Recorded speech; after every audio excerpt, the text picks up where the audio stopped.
All right, admins, how we doing out there? Awesome weekend. Hopefully the lodges were having some type of celebration on Sunday and promoting the NASCAR race in their lodge. This was the first race where Ross Chastain was actually in the actual moose car. It was covered in moose, and boy, what a race it was! It was a great ending. Moose was plastered all over there because Ross Chastain won the race. It was exciting last couple laps there. So we're definitely getting our money's worth out of Ross Chastain now, which, if I'm not mistaken, this is now 6 races with all top 5 finishes with a couple of twos and 2 wins now. So, and of course, the big deal is this last one being in the actual Moose car. So that was awesome. I mean, that car looks fantastic and it was great. So, getting the word out there about the Moose. I do have some special instructions for this video, and it is in the email which this video link was sent to.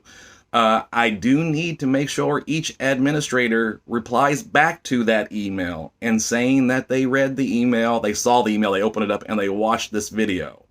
I have a list. I'm keeping track of that because it's important that you guys are watching this. We understand that there is a breakdown of communication happening, and it happens right there in the administrator's office.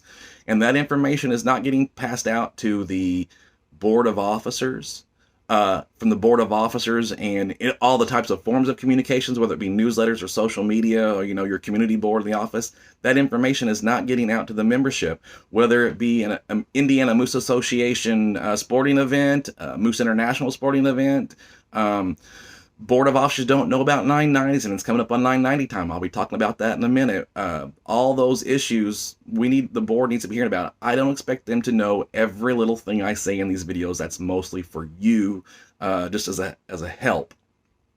I don't expect you to go through some of those Moose International emails. Can be long sometimes, but if you're having a meeting only twice every 2 weeks, or twice a month, whichever way you want to phrase it, there are Moose International communications that need to be being repeated. And I don't expect you to read the whole email sometimes. I understand they get lengthy. You need to condense it, or, if you've talked about 990s before, and we know between now and September, it's going to be in almost every other email. You can just say, don't have to read the whole thing that Moose International puts out, but say, we are working on our 990s. We will let you know the update, or I have started the paperwork, blah, blah, blah. Next time 990s, they are completed, and we don't have to keep rehashing that issue. I don't care if you're at the bottom of the email where it's trying to sell holiday supplies for a certain holiday. That's fine if you skip that. I mean, that's okay.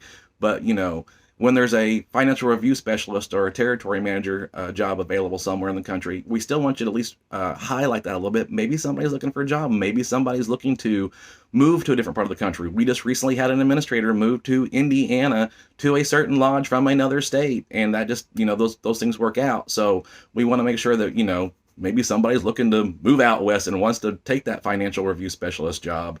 But again, you can condense that down. It doesn't have to be real lengthy. A few issues we seem to have over the last few weeks, especially with elections happening and all that. I've been getting a lot of questions that are basic questions that are in our manuals that can be found fairly easily. I ask that, before you call with a question, and I'm always willing to take a phone call or an email or a text to answer a question. I try to get back to them when I can. But I get several, dozens and dozens a day, a dozen phone calls, a dozen texts, a bunch of emails that I try to answer at the end of the night when I can get to them. But some of them are basic questions that should be easy to be found. And I understand that it seems like there's those books and those manuals have seemed to disappear over the years, and we don't have them. And some of those manuals, like the Lodge Leadership and Committee Chairman handbook, you get those in person when you go to in-person training classes. But you can also buy them from the catalog store. And I'm going to go through the 3 books that I think are important. I call them the Holy Trinity of our books. And there are more classes coming up, but we need to make sure we have these 3 books, especially if you're an administrator, in the office somewhere so you can go through them. And naturally, the first one's going to be the General Laws book. And of course, there was one that came out late last year, since we went to one moose and they had to change some things, and it's a dark green, and it even has August 1st, has a date on it. If you have any books back before that, because I know there's still some white ones and some black ones and some old ones, get rid of them. They're not good. That white one still says that gentlemen and their lady friends, can be in the social quarters. We've gotten rid of that wording, so that stuff's gone. It needs to go. Throw those away. These were mailed to all lodges, enough for each officer to have in the lodge. And there were one or two lodges that didn't seem to get that. If they didn't, and it seemed more often that it was because it was a post office box was their address, and maybe something happened. They need to contact Moose International. But these can also be bought at from the catalog sales. We can also buy them when we go to International Convention. They are in the catalog sales store. You can buy them there. Another one, and this is an older copy, so it looks a little different now, but this is the Officers and Committeeman's Handbook, which I think it just says Lodge Leadership now, and it has men and women on the front because that's changed a little bit. But only some minor things have changed. This has a lot of rules for your social quarters and officers' meetings, things like that, and in a little more plain English, a little bit easier to understand. But there's a lot of things in there that, we should be reviewing. You should have that to look at every now and again. I go to this quite often. You can see mine's been up and used because I go to it quite a bit when I can't remember certain wording for certain things. And when you have these things, I don't expect you to sit down and read the whole thing, but, take that Officers Committee Handbook and read a page or two or a section, every couple of days and then get through it so you kind of have an idea. The other one, especially for you administrators, is the Administrator's Manual. This one's just one I've printed up online and then put it in my own binder, which you can easily do that too. When you go to an admin training class, though, an in-person class, that's a manual as part of the class, and you'll get it also. But all three of these things are online and can be printed up. I'm going to include them in this email also, so you should go ahead and print them up. I will say that the Lodge Leadership, the Officers and Committeemen's Chairman's books is a little, I won't say it's lengthy, and same thing with the actually with all three of these. Make sure if you're printing them up, I wouldn't print them up on one side page. I would make sure your printer prints up on both sides because it can be quite a few pages. This is fairly lengthy also. The Administrator's Handbook goes through almost everything you really need when it comes to putting in applications, things like that. Now, I will say the one thing that's dated in this book, and they haven't updated the new version yet, is some of the stuff on LCL and QuickBooks. Again, procedures haven't changed, but now LCL is online and looks different, and same thing with QuickBooks Online. Procedures and processes of how petty cash is handled, how deposits are made, how beer and liquor is tracked, that stuff hasn't changed. Just it looks different now, so it's in a different place. So there should be a new manual coming up, and there is a Too Hot manual also, which specifically covers QuickBooks and LCL. But again, I wouldn't say printing those up because that's the older version, and as you all know, QuickBooks looks different now. So trying to follow the diagram on there wouldn't work because it looks different on there, and hopefully they'll have a new one out of that soon too. All right, so we have the three books that we really need to make sure we have. The fourth one could be the Too Hot book, but I wouldn't worry about it until we get the new versions out. Excuse me. All right. Also, training. All lodge officers have to have lodge leadership training in 60 days. Now, the technical rule is 60 days from the day they were elected. But what I really go by is 60 days from May 1st when they take office. The only reason why is it's just easier for me to understand that I don't know what time approximately when your lodge had your election, so I don't try to be a stickler on that. I try to say, well, it's easier for me to know that 60 days from May 1st is the end of June. And come July, if you haven't been trained yet, you need to be removed from office.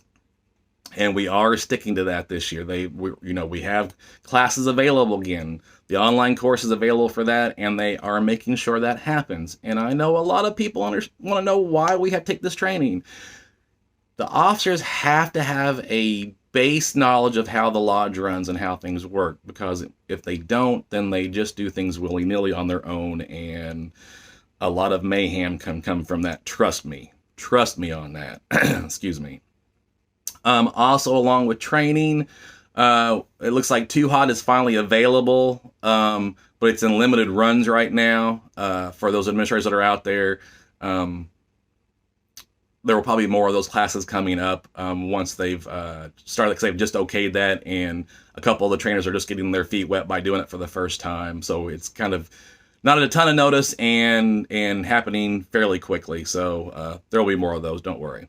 Also, Moose Legion, men officers in the lodge officers have to be members of the Moose Legion. That still applies. And a woman officer in the lodge has to be a chapter member somewhere. Even if their lodge doesn't have a chapter, they have to be either a chapter member of General Assembly, which they call All Heart, or of a chapter nearby.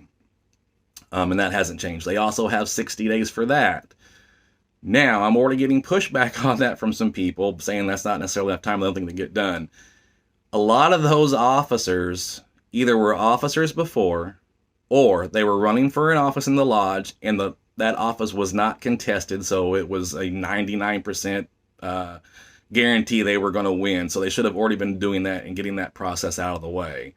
So same thing with that. If the men lodge officers are not Moose Legionnaires, or the women lodge officers are not chapter members somewhere, they will also be removed, and they are making us stick to that. We want our officers to be the example for the lodge to follow. And as we all know, the higher degrees is a way to show our true fraternalism in the lodge, and that's why we want our officers to be in one of the higher degrees. All right, trying to get through this really quickly. I know I'm already at 12 minutes. I'm sorry, this is going to be a longer one. It's the end of the year, so there's some things we have to think about. First of all, we have to be worrying about membership applications. I did not actually look at the totals before I started doing this, but I know as before the weekend, we were down about 1,100 members in the state of Indiana. And there were a lot of accepted applications still out there that hadn't been entered. I do appreciate it, though, because I put out an email earlier this month, and there were a few lodges that had accepted applications in LCL that have been sitting there for several weeks, actually a couple of months. That's all been taken care of. There are no accepted applications sitting out there that aren't at least or that are more than just a couple weeks old now. So we want to make sure before the end of the month, before April 30th, that's done. In your Moose Communication emails, there was an email that said the Chief Compliance Office put out a dispensation for all lodges to have more meetings for approval of membership. That specifically covers just the lodge being able to have a membership meeting to approve those applications so you can get them in before April 30th. So if you don't have a meeting this week scheduled,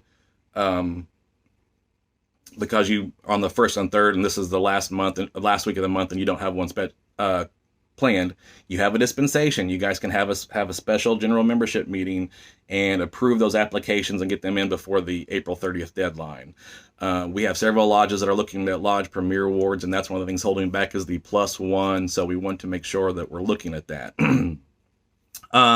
Also, so we're talking about that. We are now for Premier Lodge also, and because it's just the end of the quarter, the Heart of the Community report is inside LCL, and you need to make sure you're putting in the things the lodge is doing for charity, whether that be sending an endowment, whatever you might be doing locally, whatever projects you're giving money to, whatever benefits, if you're doing a benefit in the lodge, whatever you're doing as a lodge, not as an individual, as a lodge, make sure we're getting that put in there and get that taken care of, because again, it's the end of the quarter, end of the Moose year. We need to get that done. Yes, you have to the 15th of May to finish that, but I'm going to be on you guys a little bit sooner than that. Also, we want to make sure that your AR payment or your statement of account, same thing actually, is paid up. If you are a Premier Lodge award possibility, you want to make sure that you owe less than you did the year before, and that even if you're current and pretty caught up, but it's like $200, make sure that payment goes in so you are less, because they don't want that like if you forgot to accidentally pay April and now you owe $200 and some odd, you're going to owe more than last year, and they're not going to accept that, and then I have to try to fight that and try to win that battle, and sometimes I don't win that battle. So remember that also. Also, as again we've said, and you've gotten emails now, the Lodge Safety Inspection form is now available in LCL, and you have till the end of May to do that, which they've extended because normally it's May 15th.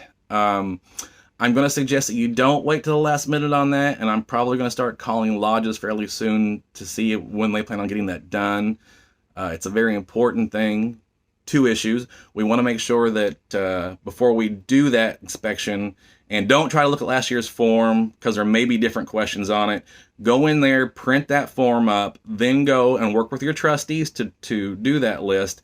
Then go back and put it in once you have all the information collected, because in LCL, when you're in there, it will time you out after a certain amount of time. So it's just easier to have all that information instead of you trying to put something in and taking 3 or 4 hours. I think it times you out after an hour.